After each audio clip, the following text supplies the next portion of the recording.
Ladies and gentlemen, you are about to listen to episode 1 of After Eleanor Died, a thrilling original tale created by Bishop Auckland Theatre Society, interwoven with 4 Victorian ghost stories. So, turn out the lights, turn up the volume, and don't look too closely at the shadows.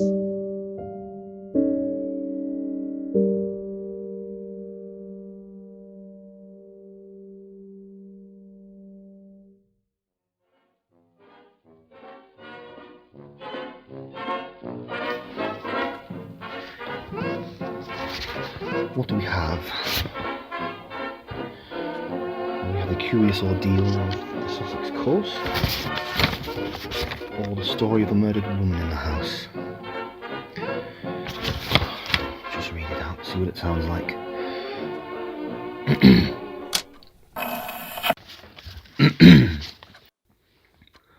For some time now, I have been researching the phenomenon we usually refer to as ghosts.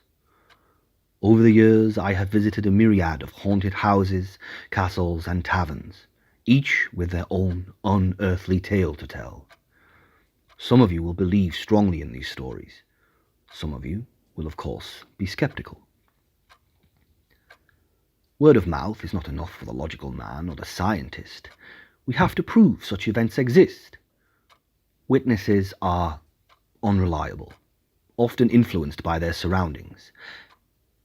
When you are told that you are in a haunted castle, then every creak, every shadow, every movement becomes a phantom. So, who can we trust if not ourselves? Maybe that's the problem. The only evidence we'll ever have is what we actually see with our own eyes. I have hundreds of astounding and extraordinary ghost stories in my collection, but this evening I wish to present to you a tale so remarkable that under any scientific investigation it would be regarded as the truth. And does such a tale exist? No, it doesn't. Not one blasted story. Nothing.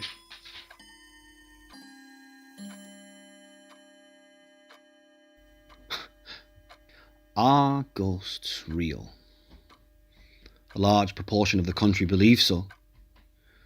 Surely they can't all be wrong. Try and prove that to a room full of skeptics. Charles, organised as usual, I see. My dear Edward, I'd given up all hope of you arriving. So had I. I'm trying to write the opening of my lectures, and with remarkable timing, you've arrived to rescue me. May I at least take my coat off before I'm forced into working for you? Of course. Come in. It's wonderful to see you. The front doorbell rang and I went to open it. That's fairly obvious, Mrs. Henderson. Every time I leave you alone, you go and make more mess. Thank you, Mrs. Henderson. Your mother would have something to say about this, God love her. How are you? I should be doing other things instead of cleaning up after you. The railways are inefficient as usual, and there was no transport available from your quaint little station. I was informed by the station master that there ain't no transport. And, I quote, "We don't want to be getting tossed dirty for his wedding tomorrow." In London, we married the girls, not the horses. Who's Cathy marrying tomorrow, Mrs. Henderson? Sam Walker from Lower Farndale. Didn't he do a few jobs in the garden last summer? Yes, dug up my mint and threw it on the compost. You're not much of a gardener if you think that a bed of mint looks like nettles. A bit of supper would be nice, Mrs. Henderson. There's some pork left over from lunch. It'll need using up. That'll be fine. It would have been lamb, but we didn't have any. And maybe a pot of tea? I'll make a strong pot, as you've been indulging. I was thinking of a stronger drink to start with, Mrs. Henderson. The milk in the larder is starting to turn. Check it before you put it in your tea. Thank you, Mrs. Henderson. Why do you do that? You know Mrs. Henderson is temperance. Even I have to be discreet, although occasionally I do get caught. I can't stop now, not after all of these years. She'd be so disappointed. Yes, but it makes my life hell if you upset her. She won't talk to us for days now. As for your lack of transport, the townsfolk decorate a hay cart with flowers and ribbons and then parade the happy couple through the streets to their new home. I'm afraid you came second to the horse and the cart. Along with my luggage. We'll have it sent up tomorrow. In the meantime, I'm sure we can find something for you tonight. Thank you. It has been a long journey. I'm grateful you can spend a few days here while we arrange the sale of the house. Anything I can do to help, you know that. Don't forget you're here first as my solicitor, then my friend. In that case, I'll have another whiskey and put it on your bill. Paying you in glasses of whiskey will still cost me a fortune. How's Sarah and Edward Jr.? Oh, they're fine. Sarah sends her love, and I have to give you a big kiss from her. Suffice it to say, I won't be. I'm hurt. The last time I was here, I wanted to tell you something, but the funeral was obviously not the right time. What's wrong? Are you all right? Oh, yes, I'm fine. Sarah and I are expecting another child. That's wonderful news, Edward. My congratulations to both of you. Another godchild. I think you only get the one. I shall check with the vicar tomorrow. When's the baby due? I'm told the second week of April. I'm sorry I didn't tell you earlier, but I wanted to tell you now. As you and Eleanor couldn't... I didn't want to add to your grief. Please, don't upset yourself. I'm really pleased for both of you. You know Eleanor would have loved to be a godmother again. To the baby. The baby. How have you been this past month? Well, some days are worse than others. The night times are very long. Mrs. Henderson has been wonderful as usual, making sure bills are paid on time, replying to letters. Everything, really. Perhaps you should include her in the sale of the house. Maybe. I'll miss her. What's she proposing to do? Live with her sister in St. Ives. They plan to keep Mr. Henderson busy in the garden and out of the house. I want to set up an annuity. She's been with the family for so long, it's the least I can do for her. I'll get that sorted as soon as I return to London. How much did you have in mind? I'll leave that to you. Whatever she needs to live on comfortably. All right. Are you sure that selling the house is what you really want to do? I bought this place for Eleanor, to help her recovery. It became her tomb. She died in this room. Why would I want to stay here? I'm sorry. I know it was difficult, and I know you did everything possible for her. I still see her standing in a doorway, or looking out these French windows. She'd sit here doing her sewing, sometimes falling asleep in the sunshine. It was the only time she looked peaceful. Her piano was over here, until she couldn't play anymore. That's when she knew the cancer was winning. I found a music box for her, with some of her favourite pieces.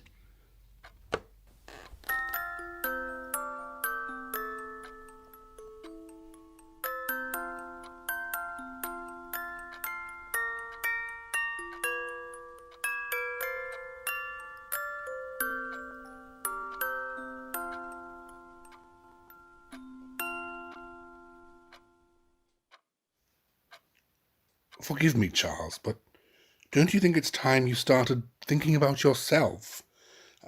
Your tour of lectures, cancel them, perhaps take a holiday. There's only 2 weeks before they start. It would be unreasonable to cancel them now without good reason. Eleanor has recently passed away. I think that's reason enough. The lectures keep me occupied. You have to give yourself time to come to terms with what's happened. I still see her every day. Sarah had a dog when we were first married, a King Charles Spaniel. After it died, it would still seem to be with us when we walked in the park. I'm sorry, I don't know why I just told you that. This feels more than a memory. It's something tangible. You have to let her go. So people say. Do you feel somehow responsible? Why do you ask? Eleanor suffered considerably, even with the morphine. You can't blame yourself for her death. You have to move on, Charles. I'm not sure that I want to. Selling this house is... What? This emotional state I'm going through could be the link I've been looking for. Charles, this house... It's impossible to measure the emotional bond two people have. But what if that bond is still there after death? Could searching for that connection provide the evidence I need? How can the evidence be objective when you're in such an emotional state? Because you'll be my witness. Me? You've been helping me with my research. I thought you'd want to continue. I've only collated letters and documents. I didn't think you'd want to continue after Eleanor. I can't do this on my own, Edward. Did you get a response from the advertisements in the London papers? I'm sorry, Charles, but the love between you and Eleanor should not be part of an experiment. If it's strong enough, then nothing can pull it apart, including death. I believe that it's our love that allows me to see Eleanor. Why she's here. You can't put yourself through this. Wouldn't you? Even if you were looking for the truth. So, the papers. This is wrong, Charles. Do you realise how many crackpots I had to go through to get these accounts? These ones are signed by the witnesses. When you sift through the remains of a Roman villa, you will always find the treasure at the bottom. Yes, along with the broken pots. I'm still not sure what you want from me. What of the other spirits? Why are they still with us? Other spirits? Someone not held by love. Maybe theirs is a desire to complete some task. Maybe a promise. I want to try and talk to Eleanor. My God, so that's it. You don't want me here to arrange the sale of your house. You want to carry out some sort of hocus-pocus seance? That wasn't my original intention. It's a kingdom of charlatans and tricksters. Eleanor has gone, and no amount of parlour games will bring her back. I'm sorry, Charles. I shouldn't have said that. Please forgive me. I'm not playing games, Edward. If, God forbid, Sarah died, even you, yes, even you would try anything to see her one last time. What would you like me to do? I was given this. It's a Ouija board. It's very popular in America. Is that supposed to be a recommendation? The spiritualist movement says it allows the deceased to contact us. By placing our hands on top of the planchette, it channels. They believe it channels our energy into the board, enabling the departed to talk to us. We have the letters of the alphabet, a yes, a no, etc. You're deceiving yourself. Then humour me. I believe Eleanor is still in this house, trying to contact me. Do you really want to pursue this, Charles? I need to know she forgives me. That she's not suffering anymore. She's at peace. It is you that is suffering. And if we can contact them, our lives would change for the better. You're chasing an illusion. This would be extraordinary. We'd need photographic evidence. Look at this. There. The woman in the upper window. Large houses have been known to have people in from time to time. The photographer realised she was looking out of a window that was bricked up from the inside. It's nothing more than a trick of the light. Yes, and it could be genuine. That's speculation and not proof. Then help me contact Eleanor. Photographs can be faked. It's the photographer's house, and the figure in the window is his wife. She died some months earlier. You see? A bond. We can sit around the desk.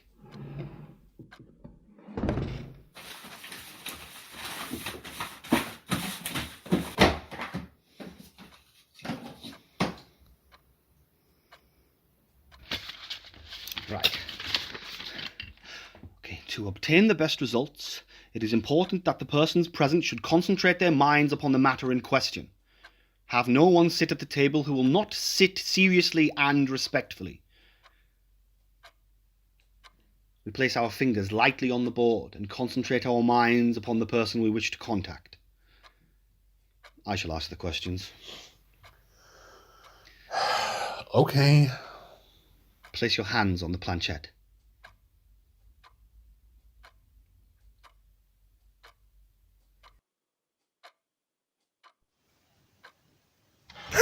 I don't know what happened. I was rubbing my hands together. It might have been a static charge of electricity. It took me by surprise. I wasn't expecting... Expecting what? People are afraid of what they cannot see. It does not necessarily mean it's real. Is that your way of saying you're scared of ghosts? It was an instinctive reaction. Shall we carry on?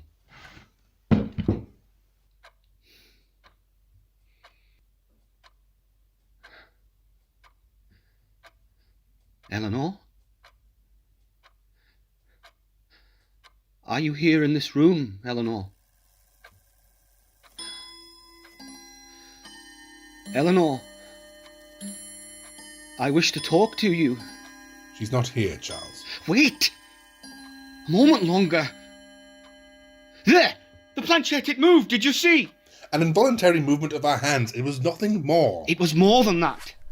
There! She's here in the room with us. The air is cooler here. It wasn't on the shelf properly. There's nobody here, Charles. This book was one of her favourites. She had hundreds of books. It's Eleanor. She's here. She has to be. Ghosts don't exist. She isn't here. She must be here. I loved her. She's here. Playing these games isn't going to work. How do you know? How do you know anything? I know that she's dead. I helped you bury her. This is what you wanted, isn't it? I want my wife back. Is that so wrong of me? No, this is not what I wanted. You loved each other so much. Look at me. At what I've become. You knew what the answer was going to be. I thought I could do this. Do you think that all this distraction was maybe somewhere for you to hide? Oh, you're probably right. Which is infuriating because you usually are. Look, postpone your lectures until later in the year, and in the meantime, at your own leisure, of course, finish your investigations, but you must get away from this house. Why are painful memories always the easiest to be recalled? I'll try and hasten the sale of the house, of course. In the meantime, perhaps rent somewhere in London, near us, and you could easily come round and say hello. Edward Jr. would love to have a walk in the park again. I could take both the children, couldn't I? Of course. You were right. As soon as people knew that I was researching, everyone had a ghost story for the right price. Yes, I too was fending off dubious characters, who for the price of a shilling would tell me anything I wanted to hear. But at the bottom, amongst the broken pots, was this treasure, which as it turned out had nothing to do with the advertisement. A young man had arranged last Monday for an immediate appointment to arrange his will. His behaviour was erratic and somewhat irregular for a man of his standing, which he apologised for after a cup of strong tea. He went on to explain that it was in response to a terrifying weekend he'd just experienced. I explained to him about your research into paranormal activity and asked if he would be willing to recount his story for a small fee. He declined the offer, but said he would tell his story anyway, if only to help unburden his troubled mind. Aunt Julia, is it really necessary to be out this late? Don't be such a coward, James. The night air will do you the world of good. You know I'm not keen on fresh air, Aunt Julia. James Shorthouse had arranged to pay a visit to his Aunt Julia. Apparently she has a mania for psychical research, and just as she served tea, announced she had a key to a haunted house. We have to cross the road. Look out, Aunt Julia! Whoa there, you daft beggars! Here up! Dear me. I still can't believe I managed to get the keys. I have them till Monday. The keys to what? A bathing machine? Why have you brought me here? No, I have the keys to a haunted house and I'm going in there tonight. But Aunt Julia, you can't possibly go alone. I'm not. That's why I sent you a telegram to come down for the weekend. What? Thanks, Aunt Julia. Thanks awfully. I shouldn't dare go alone. But you're afraid of nothing, I know. Why? What could possibly happen? A great deal. 3 tenants have come and gone. The house is empty now. Intriguing. The story dates back a long way and is rather unpleasant, actually. A murder was committed by a jealous stable hand who was involved with one of the servant girls. One night, he crept up to the servants' quarters on the 3rd floor, chased the girl onto the landing and threw her over the banister. She fell into the hall, smashing her head. Charming. And the stable hand? Caught and hanged for murder. It all happened a century ago. I will accompany you on one condition. That you're sure you won't become too frightened and that you have enough self-control. That's 2, Jim. With you beside me, I should be afraid of nothing. Then I agree. The number of the house is 13. It would be.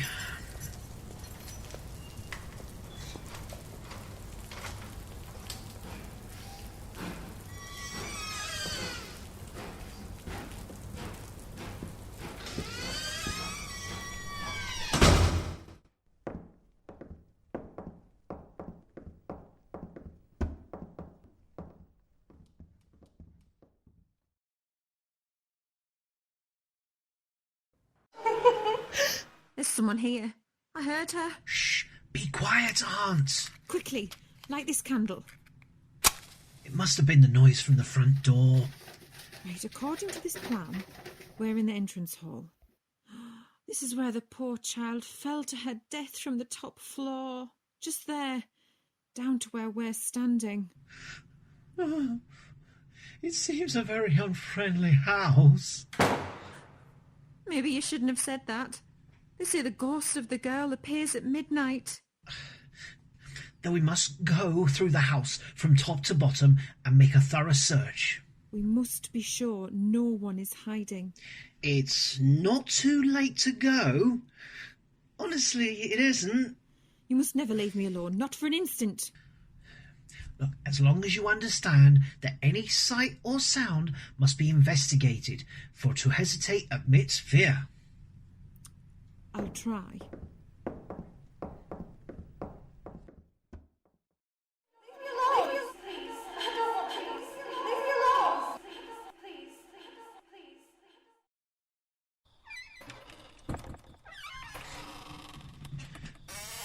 We haven't much more to search, Aunt. According to your plan, the kitchens are down these steps. Come on. I'm coming. It's cold. Is that damp I can smell or something? Something else? What's that scurrying sound? Ah! It seems like to be cockroaches, Aunt Julia. There's not much down here, just a few bowls and jars and mouldy pans. Ugh. There's another door. Someone could be in there. Only one way to find out. You open it. Me?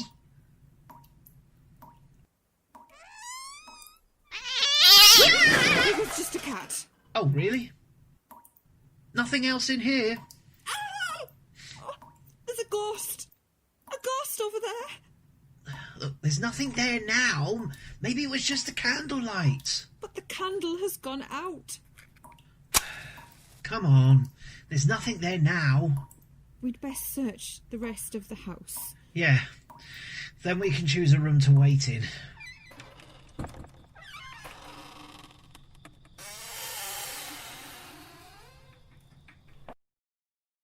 You shouldn't be in here. If they catch you in the kitchens, I don't care about them. It's you I want to see. you'll get us caught. Please. I don't want to. Leave me alone. You're the same as the others. You're seeing someone else, aren't you? Aren't you? No, there isn't anyone. Tell me! The sound of the voices were coming from here. The dining room. Those dividing doors were closed earlier. And now they are open.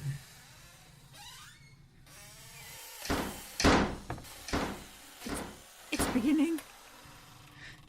Quickly, into the hallway. I feel cold. And I admit, frightened. Please don't leave me. I won't, Aunt. Here, have a sip of this. It'll warm you up. Oh, thank you. Look, I'm afraid we must go upstairs and find out about that noise. Okay, I'm ready. Here. Hey, you drank all my... Never mind. I can't move. Stay in the hallway. I'm scared. My goodness. 2 people down on the landing. Look.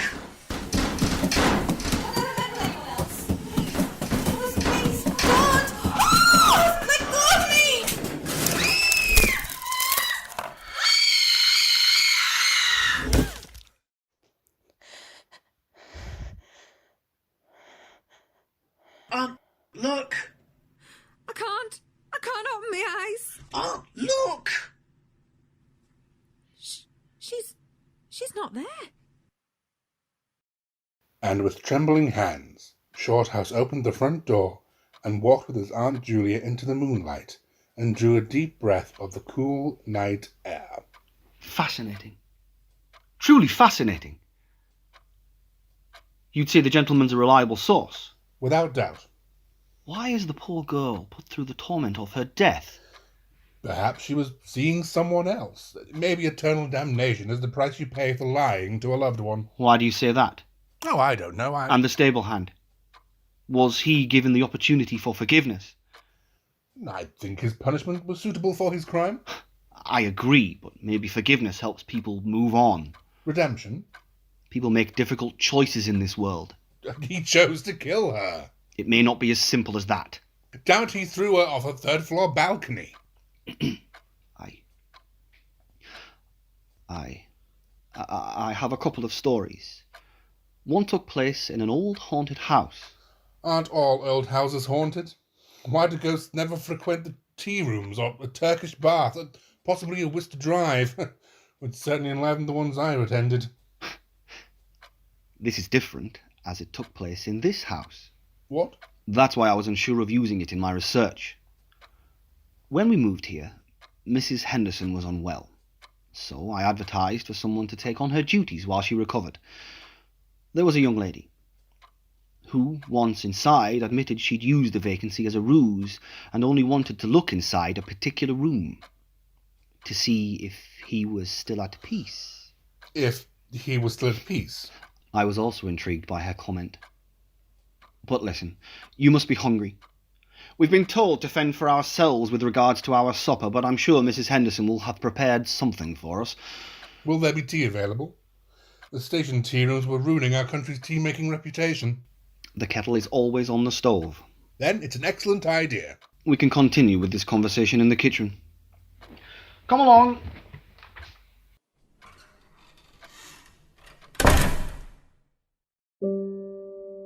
You have been listening to After Eleanor Died, written and directed by Malcolm Stamp, edited by Charley Stamp, and performed by Graham Rispin, Josh Railton, Jade Carney, Simon Upton, and Fiona Thomas. If you enjoyed this performance, please consider donating to help keep amateur theatre alive in our town.